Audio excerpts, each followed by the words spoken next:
প্রিয় দর্শক আসসালামু আলাইকুম, কেমন আছেন সবাই? দর্শক, আমার হাতে একটা প্লেট দেখতে পাচ্ছেন। এর কারণ আপনাদেরকে বলি, যশোরে কিন্তু আজকের 2-3 দিন বাংলাদেশের ভিতর সবচাইতে বেশি তাপমাত্রা পড়তেছে, আর মানুষের জীবনযাপনটা একেবারে মানুষের জীবনযাপন খুবই দুর্বিষহ।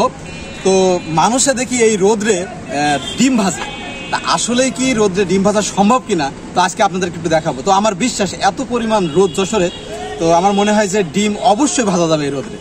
তো আসেন, আমি কিন্তু এই থাল কিন্তু এখন কিন্তু আমি কিন্তু হাতে করে নিয়ে আসছি, কিন্তু গরম টরম করিনি। অনেকে ভাবে গরম করেছি, তা কিন্তু না। তো আসেন একটু দেখাই। এই থালটা কিন্তু এখানে রাখলাম, রাখার পরে আমি কিন্তু ম্যাক্সিমাম 10 থেকে 15 মিনিট পরে আমি এর ভিতরে ডিম দেব, এবং আমার বিশ্বাস যে এই থালে ডিম দেওয়ার পর সেটা অবশ্যই পোস্ট হয়ে যাবে, ফুল অমলেট হয়ে যাবে। দর্শক, আমি কিন্তু আধা ঘন্টা আমি কিন্তু এই রোদ্রের ভিতরে কিন্তু এই থালটা রেখে দিছি। এখন কিন্তু আমি অ্যাকচুয়ালি দেখবো যে আসলে সত্যি এই 42 থেকে 43 ডিগ্রি তাপমাত্রার ভিতরে ডিম অমলেট হয় কিনা বা পোস্ট হয় কিনা। দর্শক দেখতে পাচ্ছেন,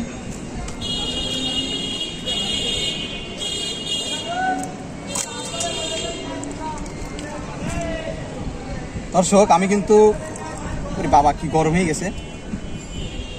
দর্শক আপনারা কিন্তু দেখতে পাচ্ছেন, আমি এত সময় যে ডিমটা দিছিলাম একদম মানে আমি কিন্তু গরম করিনি, কিন্তু এটা এখানে আপনারা দেখতেই পাচ্ছেন যে সাদা আকার ধারণ করেছে। তার মানে যশোরে এত ডিগ্রি তাপমাত্রা পড়তেছে যে এই দেখেন ডিম কিন্তু একেবারে পোস্ট হয়ে গেছে, ডিম অমলেট হয়ে গেছে।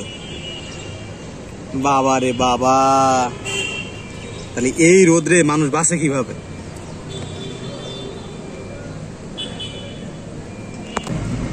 দর্শক আপনারা কিন্তু দেখতেই পাচ্ছেন, এই কিন্তু জমে গেছে, কিন্তু ডিম দেখছেন, ডিম কিন্তু রোদ্রে একেবারে জমে গেছে। দেখেন কি অবস্থা, দেখেন। তাহলে আপনারা চিন্তা করেন যে যশোরের কি অবস্থা, আর মানুষ বেঁচে আছে কিভাবে। এই দেখেন ডিমের একটা খোলা দিয়ে আমি সুন্দর করে দেখাচ্ছি, দেখেন দেখেন দেখছেন।